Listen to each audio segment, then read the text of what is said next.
Today I'm joined by Dr. Jamie Nold, Superintendent of the Sioux Falls, South Dakota School District. He leads a workforce of 3,600 serving more than 25,000 students in this dynamic and rapidly growing region of our nation. Dr. Nold and I talk candidly in this episode about what's working in education, where the system is falling short, and what it takes to lead schools through uncertain, uncharted times, including what he's doing on the front lines to move education forward. Welcome. Yeah. And thank you for entering the arena, Dr. Nold. Absolutely. Looking forward to it. I love Dr. Nold. That makes me think of Dr. Jones. Dr. Jones, Indiana Nold here. You're not only I got to start with what everybody wants to know. Is it true wrestlers are tougher Oh, than just about anybody else? And former wrestlers are tougher too? Well, they soften with age. Let there be no question about that. I think I'm living proof of that, but they generally will soften with age. But your ears look good. I was one of those that was worried too much to not wear my headgear. And so some of those, when you really see the cauliflower ear, because it wasn't mandated for a long time there, but I had it drained a couple times and wish I hadn't done that because that was painful. But at this time of point in life, it's good that I didn't have it. But yeah, absolutely. My son wrestled. Yeah, and I didn't have any experience with wrestling growing up. We were football, basketball, baseball, I didn't even think of anything else. What a tough sport. Yeah. On so many levels. And my wife certainly required him to wear the headgears all the time. Yeah. And so did I. But he loves it. Yeah. But boy, it's tough. It's an incredible sport. I'd often tell people I played 4 sports going up and through baseball, and then you'd hit football in the fall and wrestling and then track and field. And which one did I love the most? Football. Which one was I the best at? Wrestling. And which one was the easiest? Track and field, and probably baseball. Why was wrestling tough? Because, one, you're controlling your weight and your exercise, and it is an intense sport, much more than any other sport. Or football, you'll go for 20, 30 seconds and you're done. Wrestling, you're 2-minute periods and 6 minutes, and it's just you and one other person, and you have very few things to blame anything else on other than yourself and what you did. And it's an incredible sport of competition, and people that have not done that, they just never really realize what it takes to be a wrestler. And there's a lot of other sports that can probably compare to that, and they're dedicated in their own right. It's just a different beast. So it is. I loved it. Don't tell my son's football coach this, but he said his first varsity wrestling practice was harder than any football practice he ever did. I think part of that for that first wrestling practice, the coach really wanted to show this freshman. Been there several times. Yeah, I've been there several times. But yeah, you're right. It's the spotlight's on. Yeah.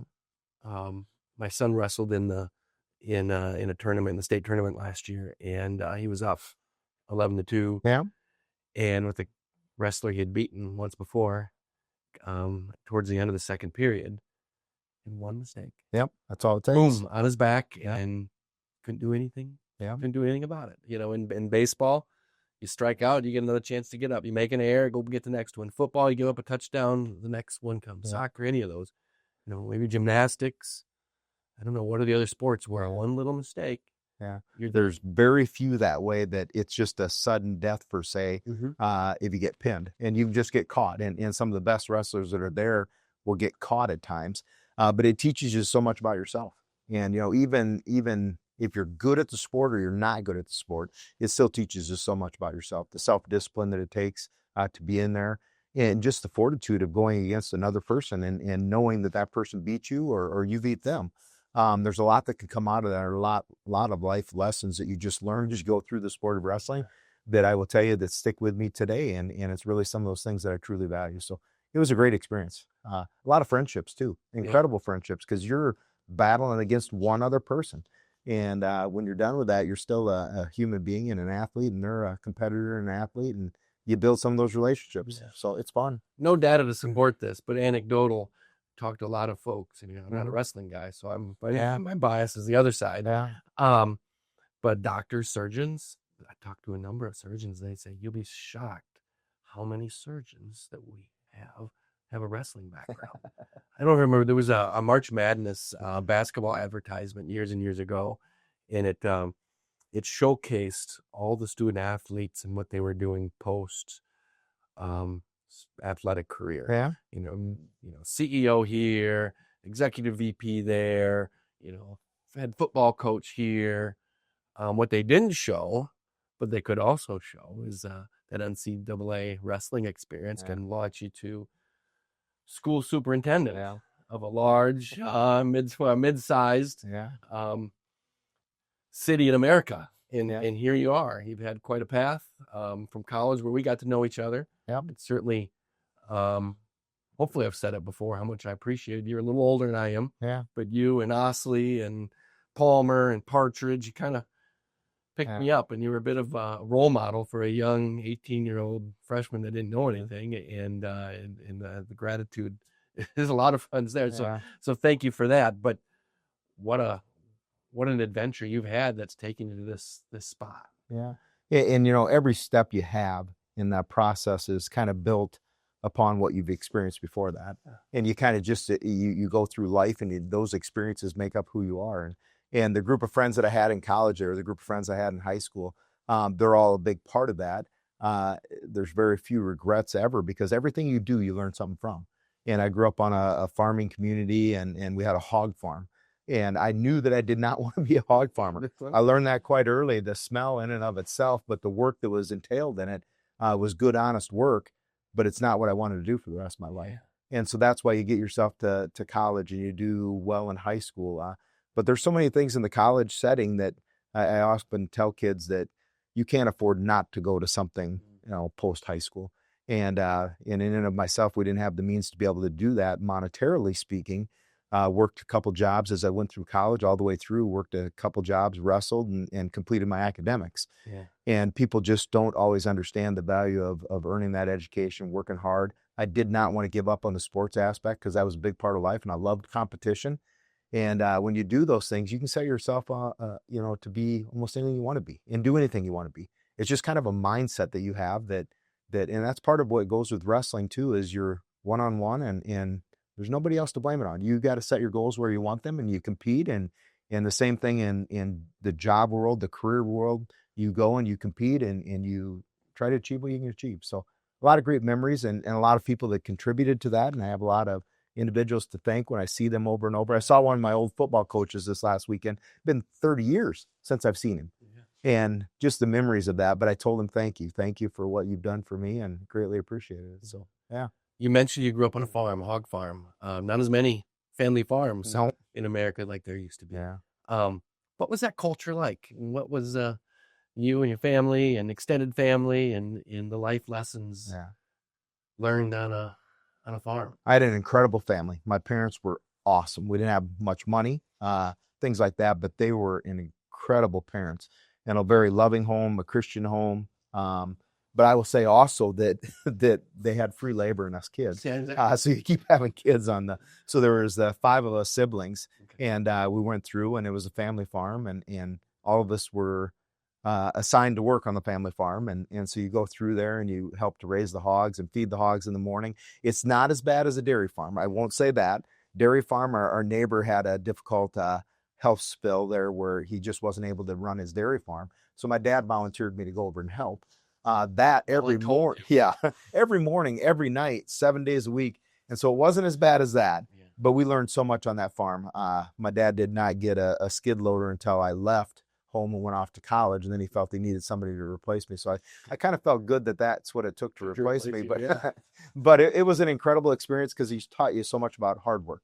And I joke with the kids sometimes when I talk with them and speak to different groups of kids, that you know what, you have to have your ambition, your drive, and going for things, but you're also going to have to work hard. There's no way around it. And I usually tell them, you only have to work half a day. I don't care what anybody tells you, you just have to work half a day. Doesn't matter if it's the first 12 hours or the last 12 hours, you still only have to work half a day. But it's hard work. It's going to take hard work if you want to achieve something. And that's something that sometimes people miss. They hope it's given to them, but that's not how you really truly earn it and respect it and appreciate what you've had. At Augustana, education major? Yep.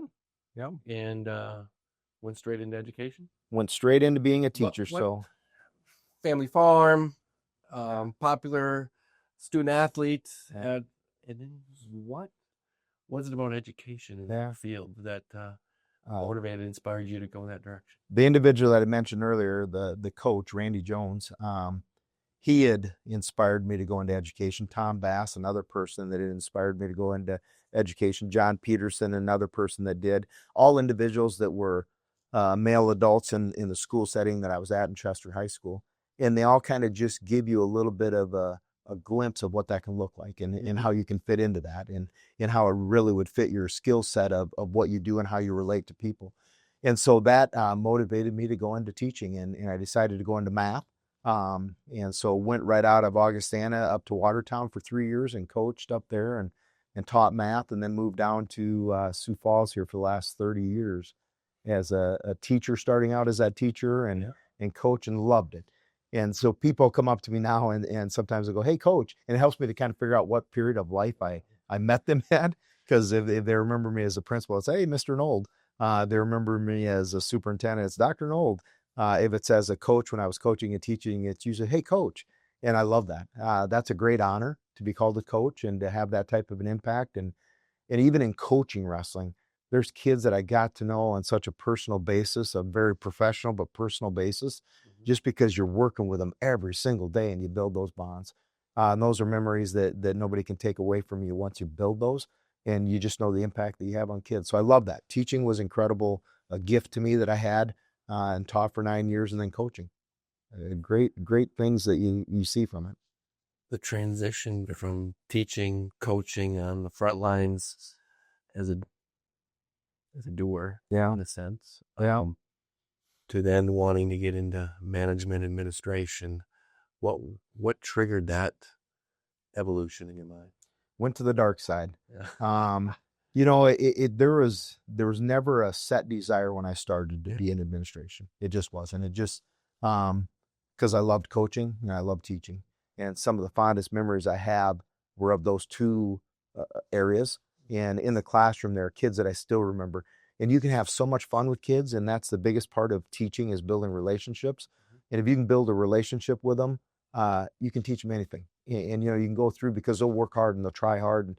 And that was the biggest piece of it, is building those relationships. And so after you kind of get past the X's and O's and things like that, it's just building relationships with kids. And we see that with adults too. It's just about building those relationships.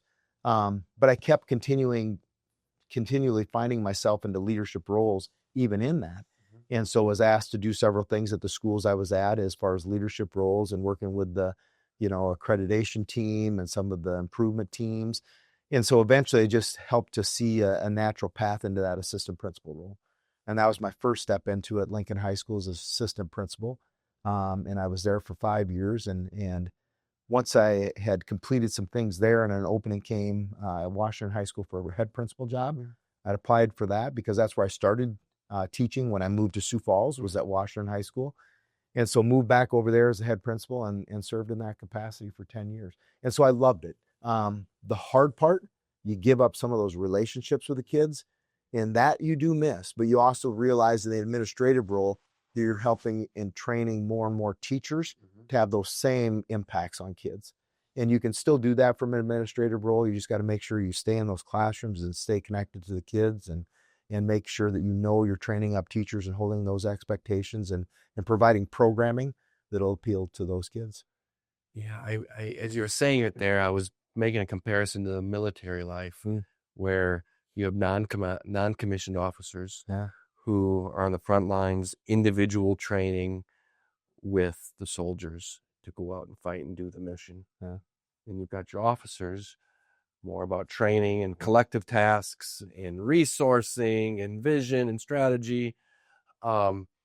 Many people who are non-commissioned officers can't imagine why anybody would want to do the other. Yeah. The same thing with some pilots. Sometimes as a younger career, you can actually do the action that you want, but then you get too senior, and you're too old to be in the cockpit anymore. I'm just curious what your thoughts are. I mean, because that experience that you had teaching certainly propels you to become a better administrator. Yeah. And so what is it about that transition, and how do school systems identify which teachers, or in some instances maybe from some other walk of life too, but Yeah. which teachers make the best administrators? Because it's a different skill set. Yeah. And it's a key piece, because part of what I did as a assistant superintendent, because that was the last role I was in, it was assistant superintendent prior to being the superintendent, was to train up administrators, new administrators, and to help to give them some of the tools to be able to go in there and be an effective administrator. And so much of what I talk to them about is it still the human touch. You still got to go and talk to people, and you can be very real with people. You don't have to use your position. Matter of fact, the worst possible thing you could do is to use your position as a point of power. You'd much more so rather go build that relationship with them, have that conversation with them, sit down and talk with them, and explain what your rationale is. Now, obviously, if there's an emergency situation or a final decision has to be made, that's your job to do. It just is. But if you can avoid those type of things by using relationships and having communication and open communication with people, you avoid so many troubles. The last thing you want to do is use the position of power. And you always have that, but you don't need to use it. And vast majority of all situations can be resolved by just talking to people. And so when we go through and train up that next group of leaders, you're really looking for those that are not afraid to have a conversation, that are not afraid to go and sit down with somebody and start to talk through those things. They got to have a vision. They got to make sure that they're grounded in their academics and what they want to pursue. But they've got to go and be able to talk to people. And then how do they have that it factor of being able to relate to almost anybody else? And it doesn't matter if you're working with a custodian or an EA, an educational support person, the teacher, another colleague or assistant principal, whatever it may be, you've got to be able to adjust yourself to be able to fit into their world and to be able to talk to them and be very professional with it, but just go through and explain things. And usually you can stay factual on those type of things. And that's what you're really looking for, is somebody that can relate to others. You do the same thing with teachers. Now it's just, do they want to step into that next realm of being a leader and overseeing the teachers? And it's a jump. It's a jump from losing that continual connection with kids, and you're now going into one where you're going to be continually connecting with adults.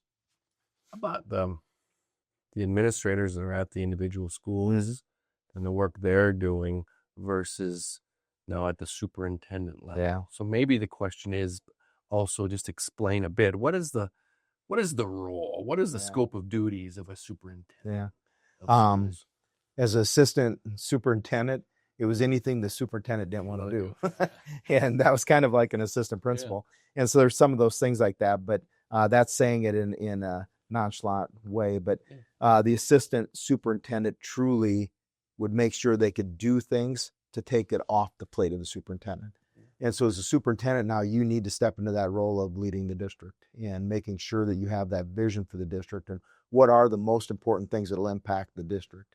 And again, it still goes back to talking with people and communication. You have to be able to set your vision on that, but you've got to be able to go out and communicate with your stakeholders. We've been holding some teacher listening sessions to find out, okay, as we go through some budget reductions, what's the most important thing to you in that classroom? What impacts you the most in that classroom that if you said, you know what, there's other things we're going to have to take away, but what is it that you would say, absolutely don't touch this? And so we sit down and have a conversation with them. Also talk to them on the end, what's the least important thing to you? What's the thing that impacts you the least? Now, that doesn't mean you're going to do all those things. You have to make sure that's clear, but it does mean that you've got to listen to people and find out what it is that they hold near and dear to them. Same applies to our community. Get out to the community. We've been bringing in legislative representatives into our schools so they can see the schools. Our public schools here are incredible. We have kids from all different walks of life, 106 different languages represented, multiple 50-some different countries, over 3,000 kids that have come directly from some other country in this world. And people would see that and say, oh, that's a difficulty. There's some difficulties to it, but it's a gift that our kids have been given. My son and daughter grew up in the United States and South Dakota, but they've been able to make contact with kids from all over the world. And so you need to be able to see some of those things as a vision and an opportunity to help kids to advance. And they're going to work with kids from all over the world before they even leave high school. And so they're going to have that skill set that so many people are missing. And so how do you sit down and work with people? How do you see that vision? How do you make sure all your stakeholders have a voice in the process? And as you're doing that as a superintendent, hold true to what your goals are and what your mission is. And that's what you need to make sure you lead the vision. of the district. And so when we met this fall with the teachers, I didn't bring in a public speaker. I didn't bring in other individuals. I just talked to them from the heart. Here's where we're going. Here's what we're looking to do. I'm not perfect, but you know what? We're going to get there together, and we'll make sure it's going to work. Yeah. How many languages? Did you say There's we're spoken in the Sioux 106 Falls? different languges, native languages. Sioux Falls, Yeah. South Dakota Yeah. Public School. Yeah. 106 languages. Here in the Midwest. How do you even? How do you even begin to think about managing something? Yeah. You know, we have a program that's our immersion center. Spanish immersion program. Yeah. And so they take English speaking students and help them to learn Spanish at a young age so that they become natural native speaking Spanish students. And it's much the opposite reflection with that with individuals that are coming from all over the world. So we take that same concept in reverse and help those kids quickly learn English so they can adapt and overcome. Kids learn things so much faster than adults. Yeah. We're hard-headed at times, to say the very least. And so kids learn things at a fast rate. But there's challenges that come with it. You know, a lot of the challenges are that you've got to take that time to not only teach them English, but there's a whole different language with science, a whole different language with math, a whole different language with social studies. And you've got to teach them all those languages as well. But it's a great challenge, and our teachers do an incredible job with it, but it does bring a different set of challenges that most other school districts won't see. The division of duties and responsibilities. What does the superintendent do, and what do the principals or the deans or at the different actual buildings, schools are doing in something like this? Yeah, just kind of walk through what that relationship is like within the administrative staff. Yeah. We have a very trusting relationship is probably the easiest way to put it. And I still remember when I was a building principal, the superintendent at that time had said to me, you know, Jamie, don't worry about it. If things come here, we'll get them back to you. We'll make sure that we get them back to you so you can handle those things and work on those things. Because if I'm answering all those questions, they're going to come to me, and it'll be very difficult for you to lead the building. So you got to let people lead. You have to make sure that you allow people and empower them to lead and send things back to them. And that's hard at times because if you're used to leading, you want to take the leadership on something and do it the way you want it. And it won't always be done the way you absolutely want it, but you've got to give people the opportunity and give them the chance to lead. So a lot of those things, they're going to be a little more independent in running those buildings, but we still keep a commonality across our whole district. And so all of our high schools have some things that are the set expectations. In and of that, they're going to run their building. And, you know, same way with their finances. A lot of things are some set expectations, but they're going to run it. And they should have the vision for that building. You know, what are we going to do to make sure our kids can get from ninth grade all the way to the senior year and graduate? In the elementary, how do we make sure kids by third grade are reading at grade level? And that's an incredible task, especially with kids that come from poverty. That's a much more difficult task to ask those schools. And so some of our title schools, we have to put more funds towards and additional staff. And that's probably where the superintendent comes in, is to make sure that equity doesn't mean everybody has the exact same thing. It means that everybody has what they need to make sure those kids are going to get educated. And that's part of what I have to do at the superintendent's level, and make sure that we get input from our community and we get community support, community members coming in. Schools in and of themselves, with the budget we have, we can't do it all. And so we have so many community partners that come in and partner with us to fill those gaps. And so looking big picture, looking at the scheme of things and how we're going to meet our goals. Just taking the breadth of the responsibility. Just give us a sense. Give me a sense. How many students? How many faculty and staff? You know, how many on your team? How many personnel? Yeah. You know, what's the budget? Yeah. What's the total budget for the super? How many buildings? Yeah. And how do you maintain all these buildings?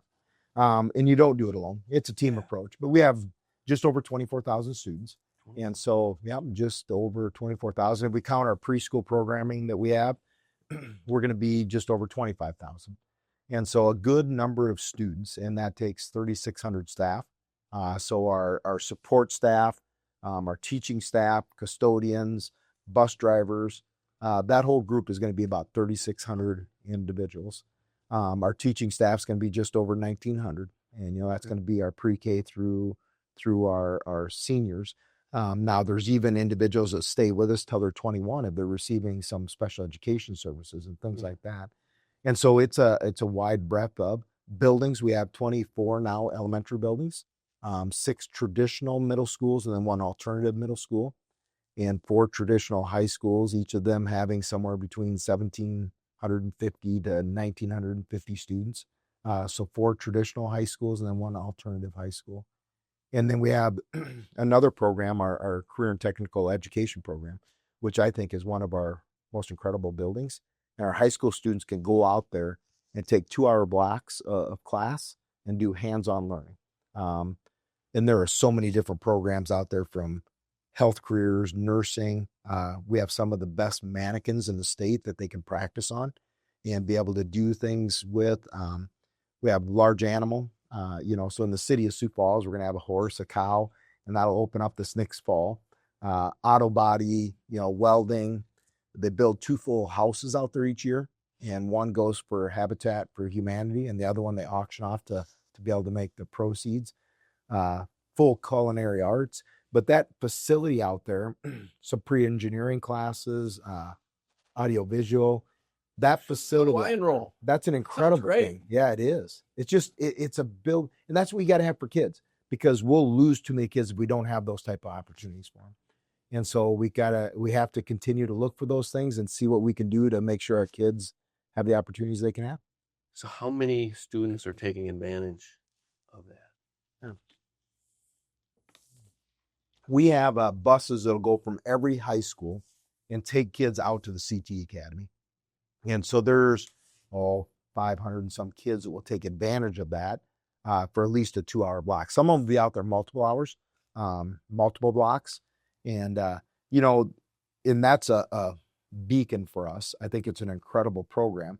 And we still have, we make up about 17% of the students in the entire state.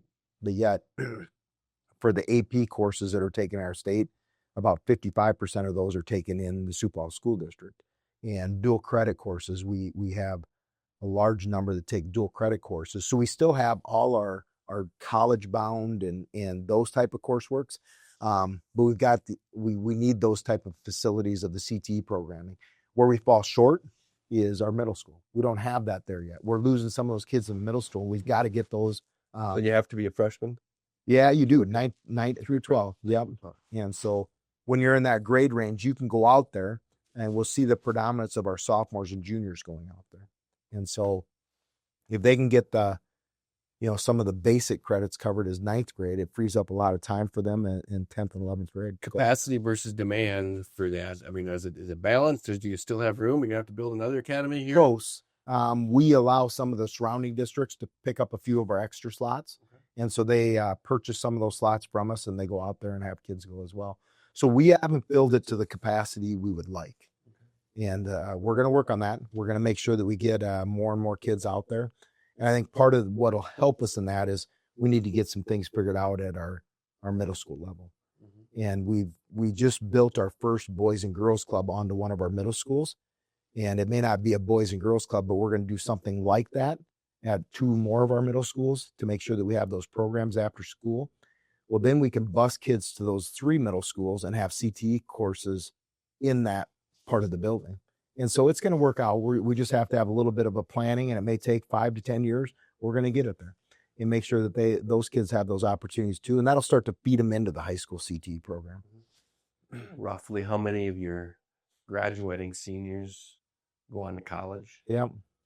We have about 58%, and it'll fluctuate a little bit in there. That'll head right out into collegiate setting. Okay. Well, we look at vocational school and college. Then we track another group with the military going into that. And it needs to be higher, especially for our technical schools. There's so many kids that all right, I either have to go to college or I'm going to go to the workforce. They miss an incredible opportunity to go to a career and technical school. And they can come out of there, welding degrees and medical technician degrees and electrical and all different types of things that they can start into the workforce right away and often get paid far more than somebody coming out as a college graduate and have a very rewarding life We just haven't pushed it as much as we've, for years, everybody's, you got to go to college, you got to go to college. But there's so many other opportunities the kids could do and go through. And even our colleges are finally starting to adjust to that and changing some of their traditional sense of college and offering it at people's time that's most convenient for them, or in pathways that are just a little bit faster than what we've been used to, instead of that traditional 4 or 5 years. How do we get kids or individuals, adults, to go through that process maybe a little bit more on their own terms? The CTE Academy is compared to a tech college. Yeah. Are what's their level of skill set? Can they go into the workforce with maybe not the same level of welding certification here, but enough to go out? Or you said the nurses and so that what is their skill set? What's their capacity? How marketable are they? Very. Grand John High School versus the tech school or the community college. Yeah. And we can get some of the degrees, associate type degrees, while they're still at the tech school. And so they can actually come out of there and leave high school with some degrees and endorsements. So some of them are very marketable. And we have partnerships with our 2 hospital systems, our main hospital systems, with Avera and Sanford. And they'll actually go to start working with them while they're still in high school. And many of them are sucked up or hired right away by those 2 institutions right away to work in their medical fields. And our goal is truly to help them to see areas that they could go into that have advancement opportunities. So we're not trying to get people our students to leave us and go right into an assembly line per se, where there may not be some type of an advancement. And that's okay. If that's what they choose to do, good for them.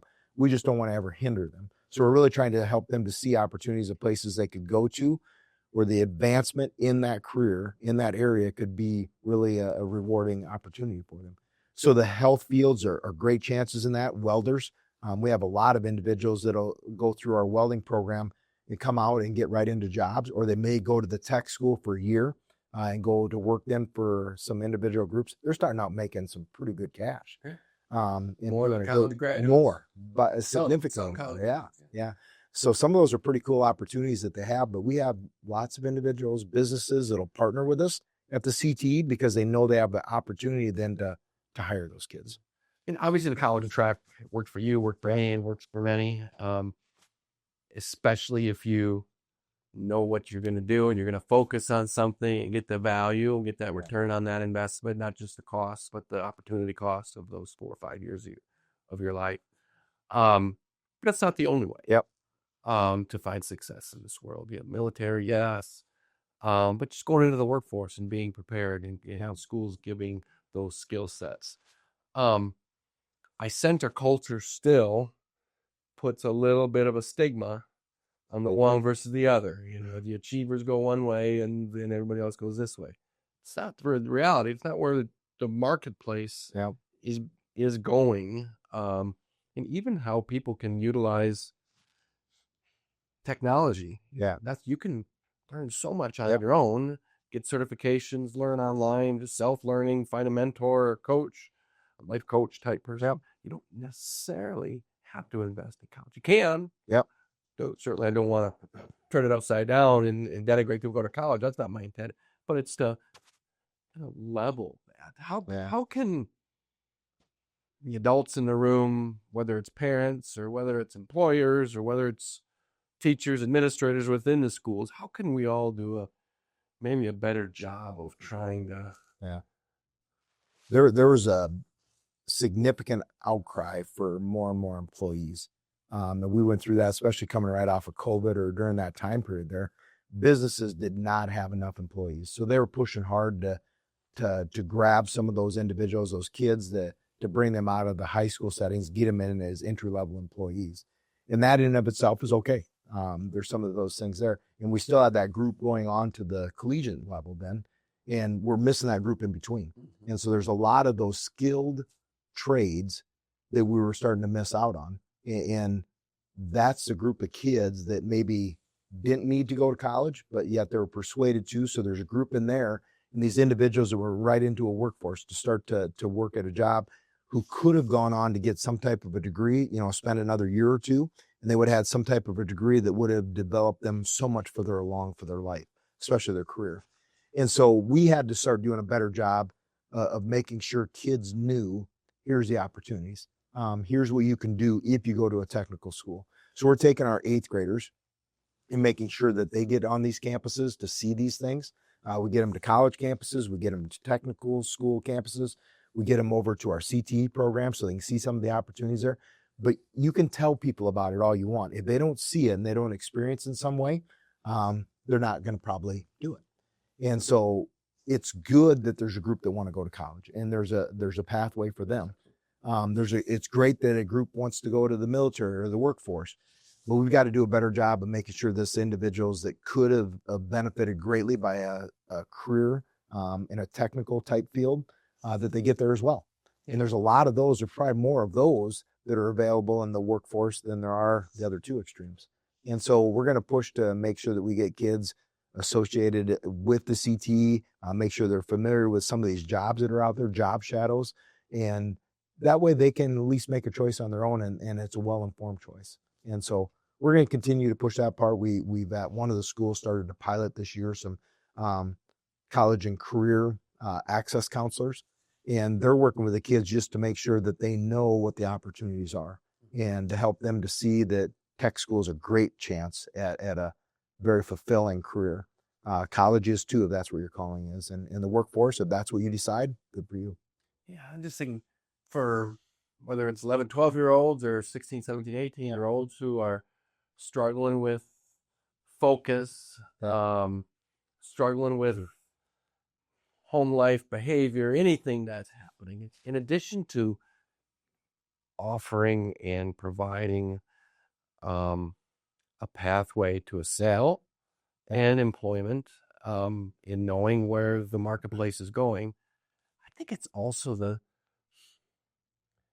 there's a dynamic where that kid can believe that the adults are in it for them, are thinking with them. And even if I decide not to do this, they know that there's something out there for them, and they're not just going to be lost and discarded. Yeah. Where sometimes in the past, and COVID showed us some of this, I won't too far, but throughout It did. It kind of opened it up, and we kind of just accepted.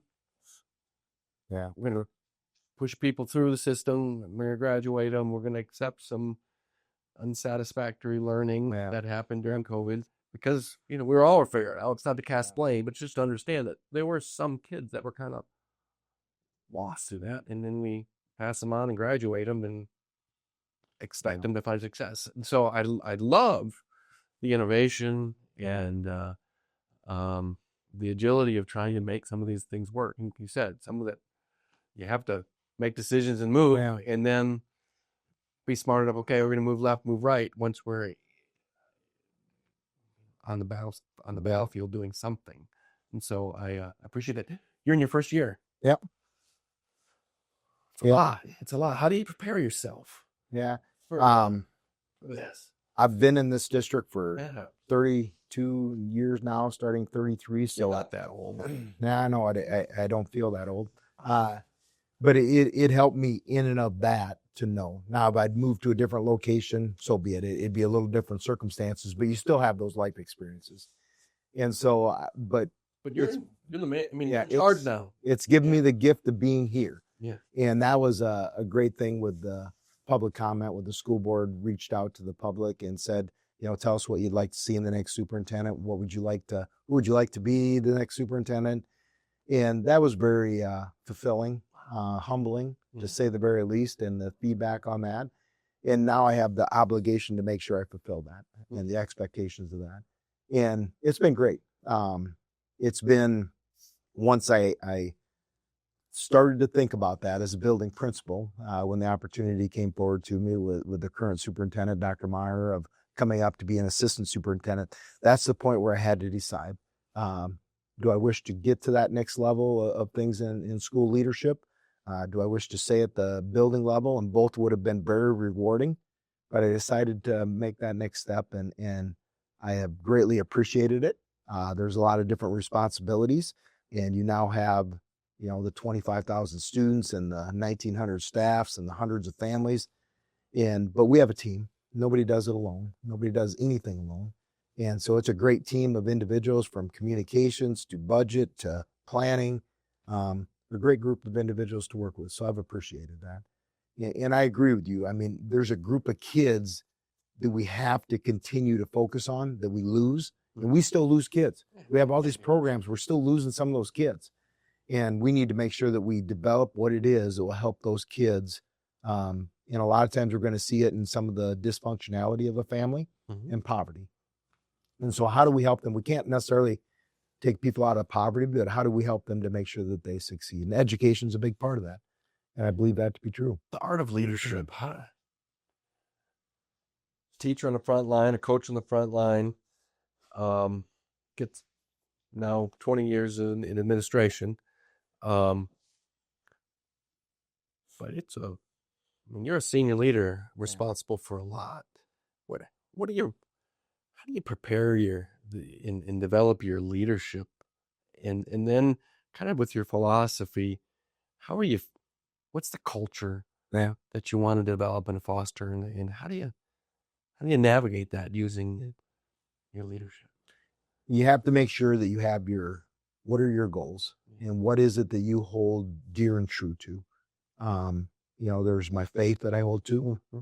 Family is incredibly important to me. And those are a couple things that help you to stay grounded as you go through any type of circumstances and, adversity. So those are a couple critical pieces for me personally. And I don't know how people would function per se if they didn't have some of those type of things. It'd be hard. After that is, what are your non-negotiables? What are the things that you just will not do? Integrity is a significant factor. And it's things that I've worked with individuals that's something is so incredibly hard to ever get back. You can always say you're sorry, and you can go back and talk to people and communicate with them. I've had to do that a few times where I'll go into individuals and say, you know what, I was wrong there. Sorry. That's on me. And you can't feel too much of yourself to not do that. And at times you just have to apologize. You're wrong. But you also treat people with dignity and respect, and you continue to move forward for what's right. The number one priority is kids. What are we going to do for kids that'll make the difference in a kid's life? And our community will help us to do that. We have so many giving people in our community to help us to meet that goal. But the goal is, what's the best thing for kids? What are we going to do for kids? And we need to continue to push on that. Well, then after that, you're looking at your staff and programming. What can we put in place to help them to see that? And your leadership has to stay focused on those things. I still remember I had some professional development my first year as a principal, and we had a very influential, somewhat famous person from our area that I had them come in and speak. And it was awesome. I thought, you know what, I got this pretty highly touted individual into our school to talk to our staff. And they talked about some of the things they've done and some things with education. And afterwards, a teacher came in and talked to me and said, hey, Mr. Nold, can I talk to you? Yeah, absolutely. Can you tell me how that helped us to get further ahead, how to educate kids better, how to help kids achieve better? At the time, I'm a little bit perturbed because I'm like, are you kidding me? But they were right. They were right. And you have to be open to taking the feedback of other people. And sometimes you'll take that feedback and say, no, I disagree with you. And sometimes, even though it hurts, they're right. And so we set up an umbrella of things. And if it didn't fall under that umbrella, we weren't going to do it. And so we needed to make sure that we held true to what we said we were going to do. And we needed to make sure that we engaged kids. We created programming for kids, that at the heart of everything we did, it was for kids. And some things are kind of cool to do, but do they stray from what your mission is? And you got to hold true to that mission. What do I stand for, and what do I want to achieve? And what do we need to do as a team to be able to get there, and hold true to it? And a lot of it's going to start with integrity and communication. How do you measure success in a behemoth organization like this? What metrics do you look at? Are there metrics that do it? Are the intangibles? How do you guide yourself? And as you talked with the board and others, now do we know we're swimming in the right direction? It's not off of social media. You got to be careful. That's a steep slope and a slippery slope, to say the least. We're going to look at our student academics, and I don't think we'll ever reach the pinnacle of what we want in that, because you wish every single kid, and we're going to continue to look at programming of how do we get there? How do we make sure that every kid has the opportunity to learn? And if you don't hold that as a true basic goal, you're going to miss so many kids. But every kid that we have is an opportunity to be taken from wherever they're at and to get them to where we need them to be or where they want to be so that they can be successful in life. And that's part of our calling to help our community too, is to make sure that we have an educated group of kids that are coming out of our high schools. And by educated, it's going to be in the social skills. How do they interact with each other? How do they take feedback from each other? How do they talk to each other?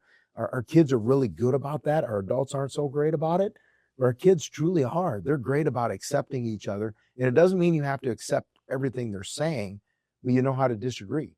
And so we do go through that and look at what are our kids telling us. I'll go out and meet with each of the student groups at the high schools. They're a group of about 40 leaders from each of the high school students, and gather feedback from them. You know, what's working, what's not working, the cell phones, testing, courses they're taking, open lunches, all kinds of topics, and just sit and talk to them. And the more and more feedback you can get from people, it either affirms what you're doing or helps tell you need to change your path. What are they telling you about open lunches and cell phones? They love them. And Cell tests phones. And I was amazed because we started it where we've had it for years where you can't have cell phones, not supposed to have cell phones in the classroom. And it distracts from learning. Let there be no question about it. And people will make the argument, well, how am I going to get a hold of my kid? If you have an emergency, the worst possible thing is you calling your son or daughter in a classroom and telling them some bad news. There's no way to do that well. We want to send a counselor up there. But I was amazed with the kids. They said, you know what, it's been a relief. And we appreciated that you'd put that in place. Now, not every kid's saying that. I get it. But they actually appreciated the fact that they're having conversations now in the hallways, because we won't allow it in the classroom, won't allow it in the hallway. They can use it down in the lunchroom or obviously when they're leaving on open lunch. But it has helped. Now in the middle school and elementary, not at all. From start of the day to end of the day, no phones. But in our high schools, that's where they've seen the change, and they start to realize you can actually have a conversation with different people. You can sit and talk to different people. You don't feel that stress of having to check every few minutes what's going on. And that's a reality our kids are dealing with is the instant contact. I hated it when I got my first notification system, which would be, just a buzzer on there, a pager, and that thing would go off and be like, oh, come on now. And, 15, 20 minutes later, maybe it'd go off again for something else.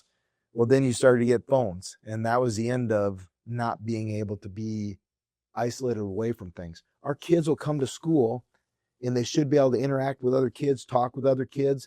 They come into contact with each other. Well, we used to be able to go home and leave it all there, whatever it was, good, bad, indifferent.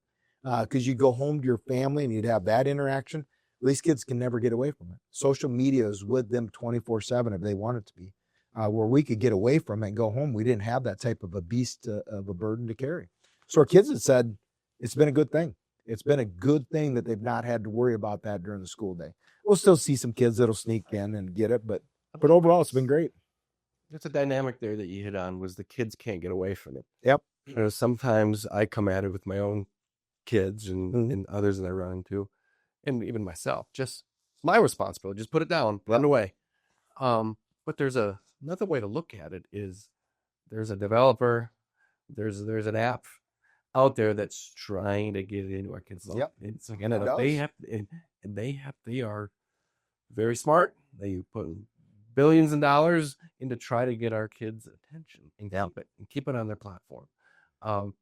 And so it, like what you said, is how do they get away from it? How do they maneuver it? Because it's not so simple just to say, during the school day, yes, but in general, in the world they're living in, you can't just say you're not going to have it. Yeah, it's how do you. There's a lot of studies. Yeah, a lot of studies. How do you be healthy with it? And I think sometimes, as I was talking to somebody, it's going to take almost another generation to cycle through where our parents had experience with phones as kids, and they're going to have to have gone through the full cycle where they can then help parent better than, no, don't do it. It's not.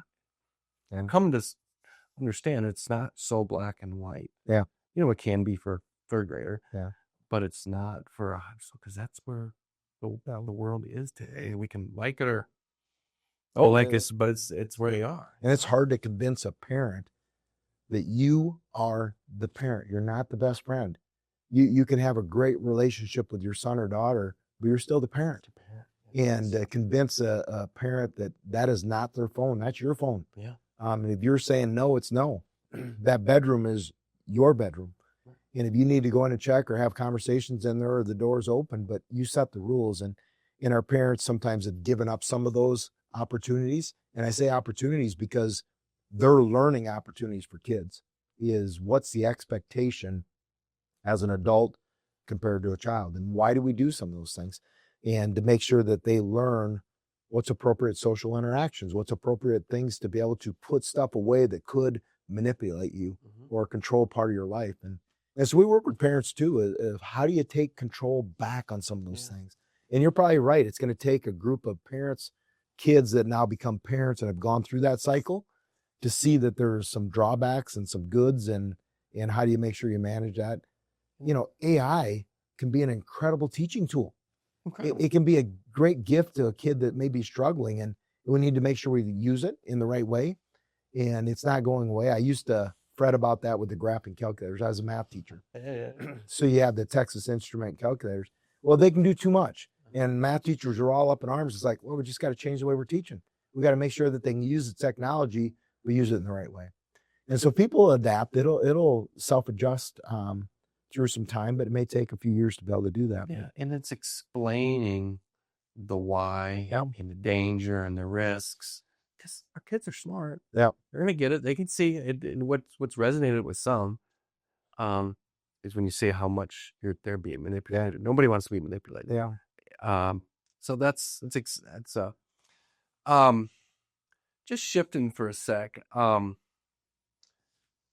Just in general, what are the issues that are on your table? Yeah. In kind of what are the left and rights with it? Yeah. And you know, whether it's parents or staff or budget or policymakers, local or state level. In what's the life? Yeah. The inner life of Dr. Nold. Our kids are really pretty good. They're great kids. And parents aren't holding back their best kids. They're sending those to us, and we're working with those kids, and they're awesome. And they come from all different walks of life and different backgrounds.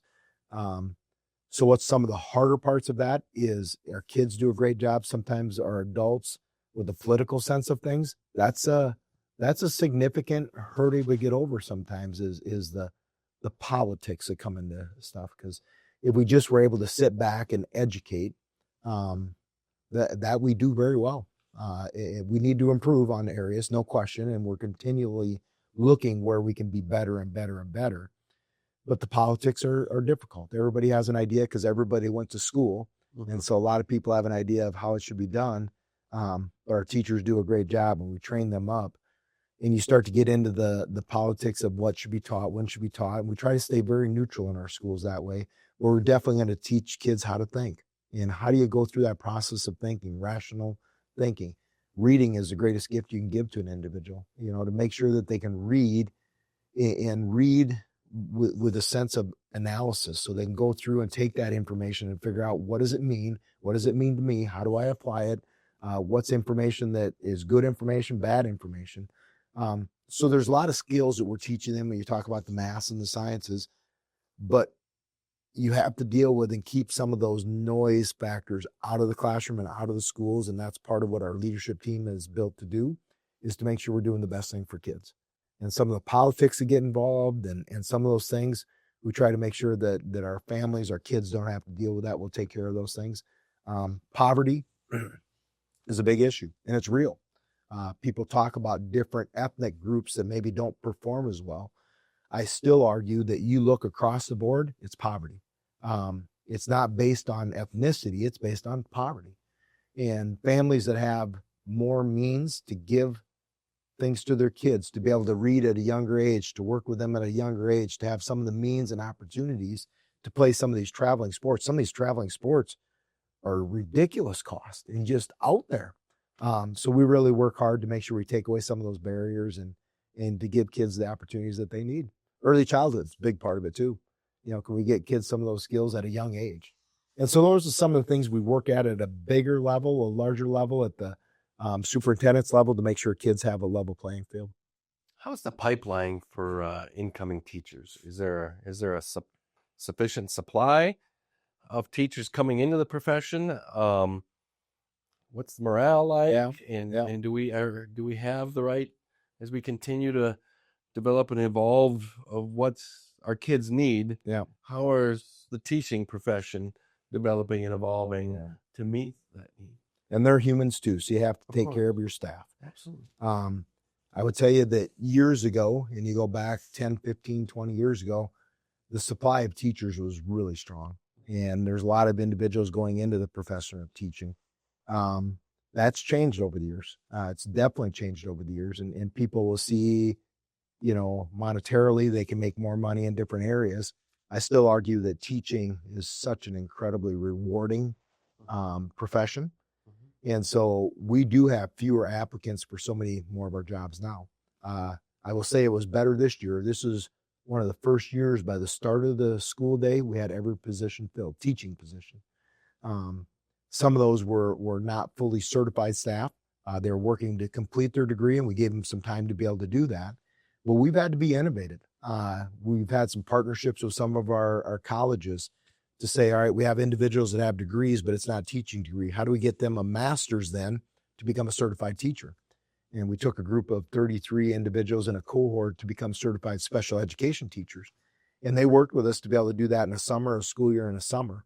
Some of those classes, I was the teacher of record to make sure that they get it at a very reduced rate. I did not take any pay for it. It was just to be the teacher of record to help them through the student teaching with the practicum, some different things like that. So you've really got to be innovative to make sure that we're filling some of those gaps and to encourage. And same way we're trying to grow our own now. We have classes at each one of our high schools where our kids teacher pathway, they can experience and we've hand selected some high quality teachers to go through and teach those classes to help some of our juniors and seniors see what it is to be in the career of education. And then they get to go down one day a week for a couple hours and work in the elementary school to help kids. And they've loved it. It's been incredible for them. So we're helping to grow our own. We're taking some of our EAs and clerical and custodial bus drivers, subs, helping them become certified teachers. And then obviously some through our traditional track and bringing them in. And then we have to also look in some of our industries to see with nurses, because we have the nursing program out at our CT Academy. And so you need to hire somebody that knows nursing, and that's difficult at times. Welders and auto body and home building and culinary arts. And so we were allowed to do some unique ways to be able to get some of those individuals in and become certified off of their work history.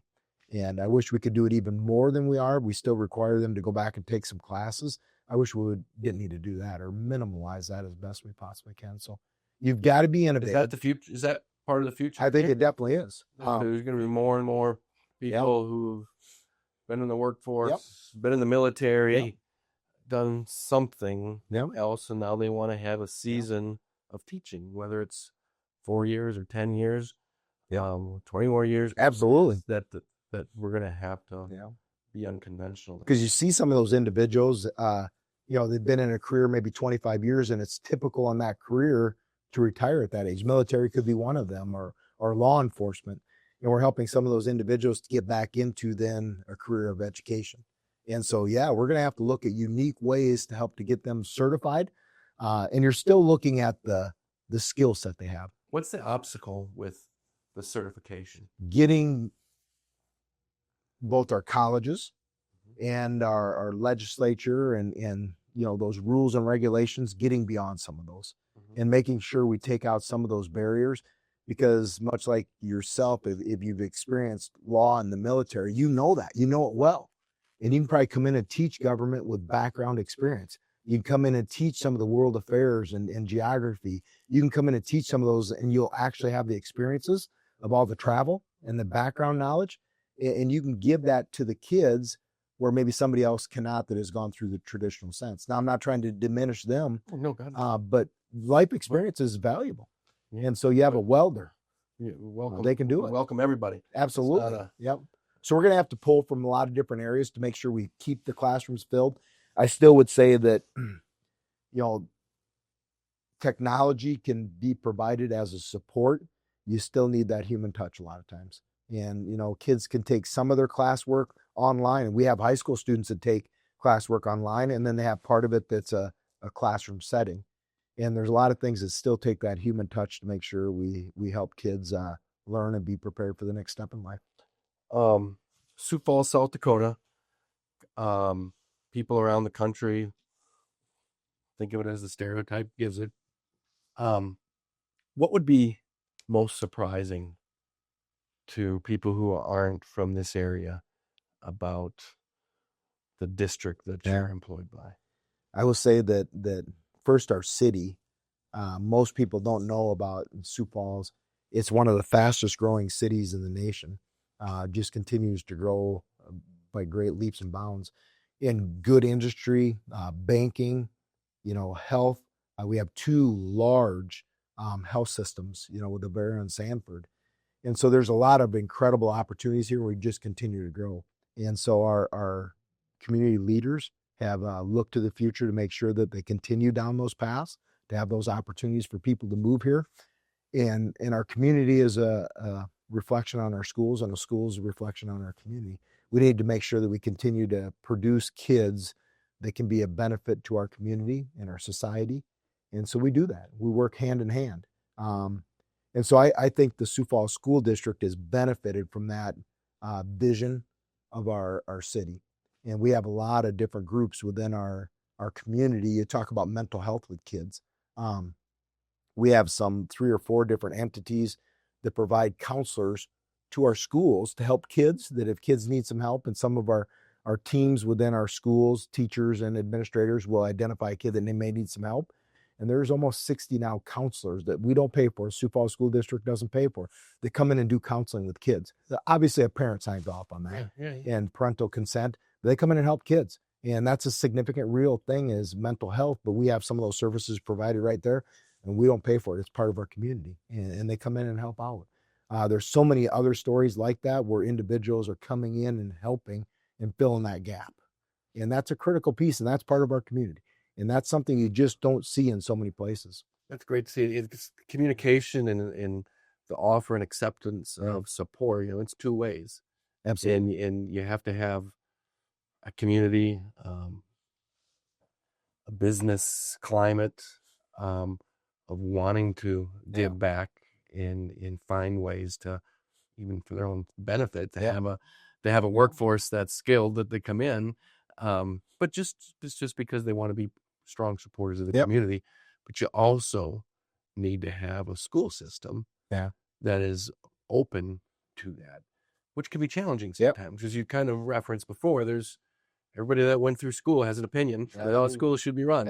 And everybody has their own kids that they have an element, even though you're trying to be objective, there's an element of bias towards your own kid because you're discussing all sorts of issues. How is this consistent with your leadership philosophy? How does the school system be receptive in wanting help from others without kind of changing the dynamic? And we have full faith and confidence of our staff and our teachers and everything we're doing. We are just wanting to partner with you. And that's a piece that we have to make sure that from my position, from each position we have, that we keep that to the forefront of what we do. And you have to. If you don't, you'll lose that. You can be shielded and not accept some of that help from the community. And you obviously have to draw limits. I mean, there's some things that we can have and can't have within a school setting. But you have to be open to that. And as a superintendent, I have to make sure the principals know that we're open to that. And we'll put some rules and regulations in place to keep our kids protected and safe. But you have to do that. And each step of the way that I've had people that have mentored me that have shown me that same path. That the more connections you can build with your universities, your colleges, your tech schools, and we've been doing that to where our kids can come out of high school with, my own son had almost 90 credits coming out of high school, and those are college credits. And so that's a great benefit to him, my family, and others. So we provide those opportunities. We wouldn't be able to do that if we didn't partner with colleges, if we didn't partner with businesses. Kids can come out with degrees, and And that's because we partner with some of those. They can get some of the mental health support because we partner. And so a lot of those experiences you will have in our community is very open to sharing with us because they know it makes everybody that much better. Try to broaden your scope and thought here for a second beyond your school district. Within our nation. Yeah. What are we doing well? Where can we improve? Where are the challenges? Where are there opportunities when it comes to teaching, leading our next generation, and setting them for success? And it's going to be a lot of opportunities, a beautiful world, but there's challenges. No question there's challenges. And, so it's hard sometimes. We as adults get in the way and we do some things that maybe aren't the best interest of all. You'd love to see that where people would reach across the aisle and make sure that we're doing the best things for kids. And I don't care about people's political affiliations. I'll work with anybody to help and make it a better situation for kids. And when we do that, it's better for our community. And when it's better for our community, it's better for our state and then our nation.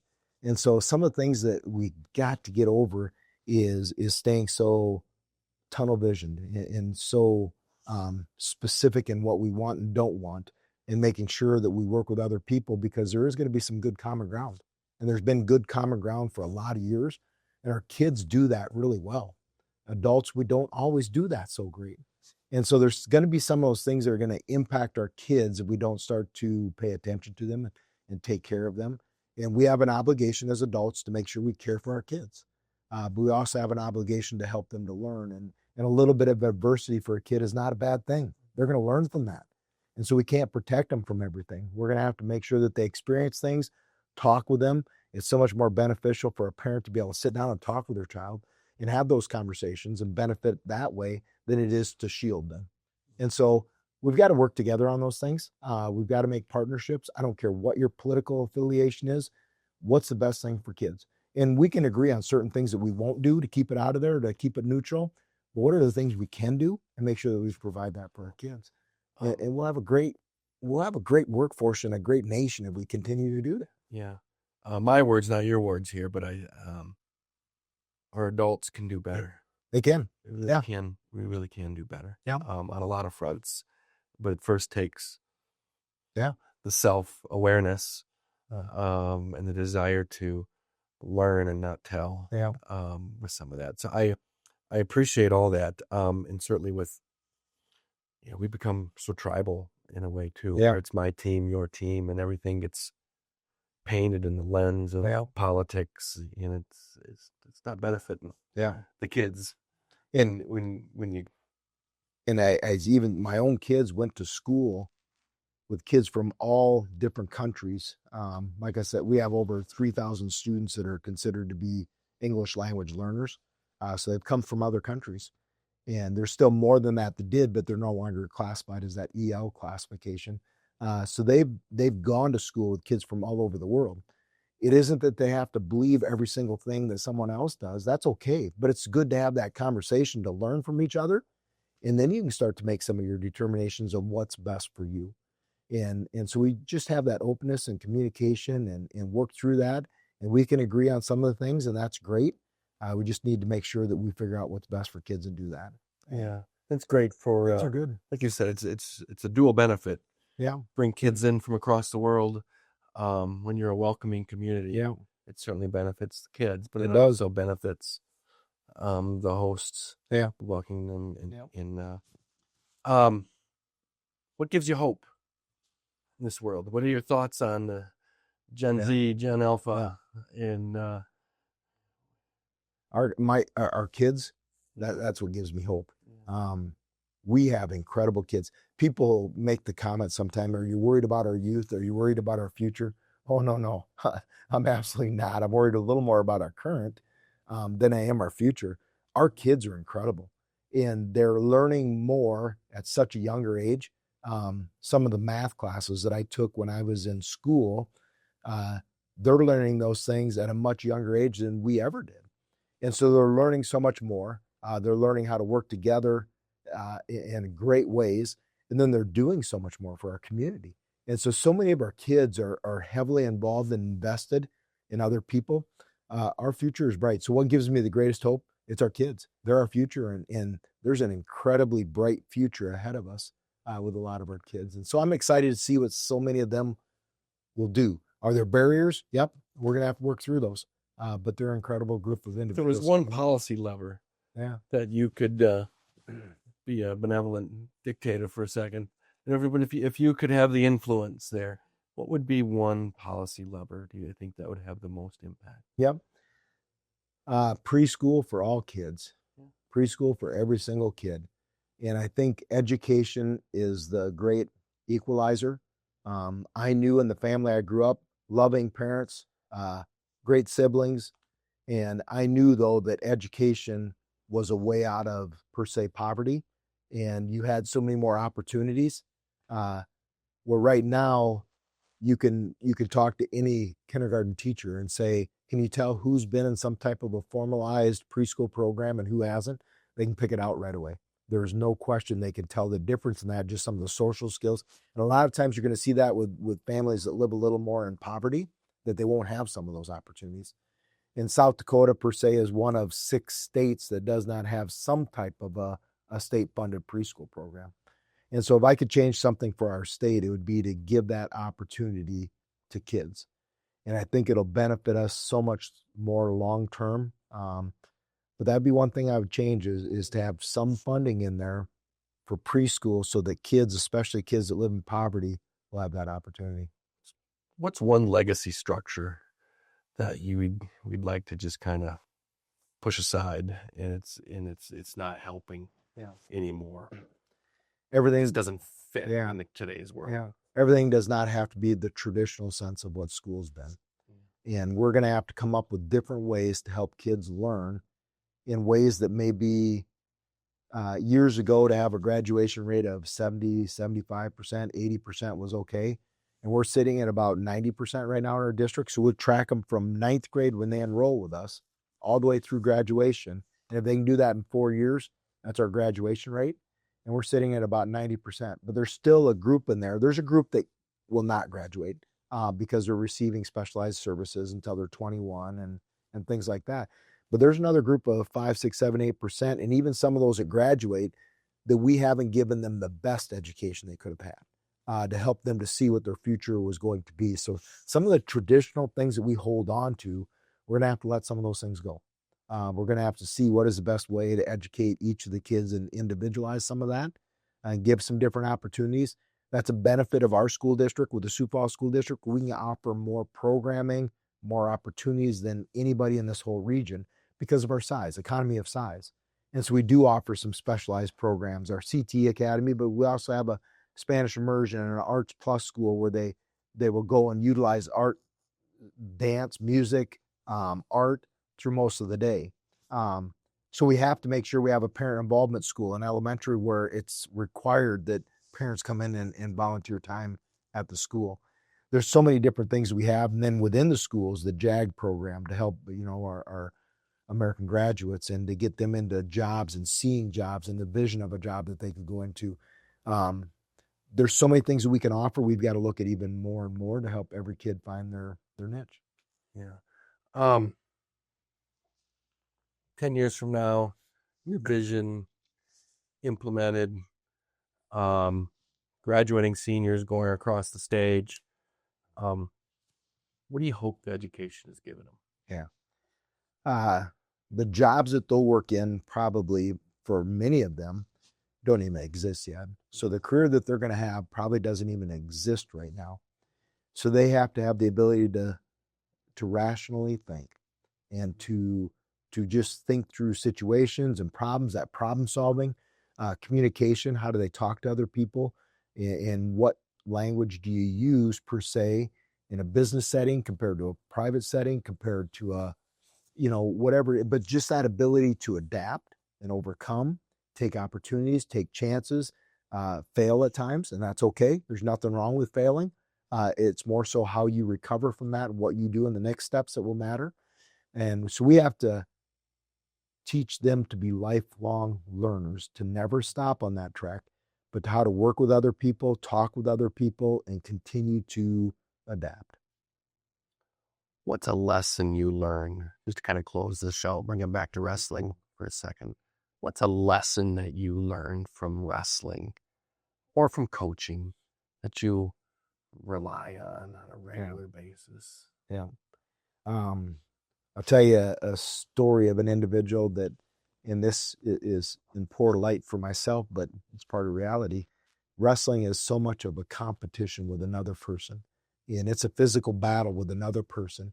And it's easier to dislike that person to make it, a little bit more intense for you so you can be hyped up for the situation. And so it's easier to not like the individual and kind of make your own thoughts and your minds without the reality behind it. And at one time I had done that, and a great competitor that I would go against, and we were both highly ranked in state. And one time he came over to me, and it was after we had wrestled, and we went back and forth a lot, but he said, you know what, we don't have to be enemies. We can be friends. And you know what? It's absolutely true is you have to learn that you don't have to make up a story about someone else.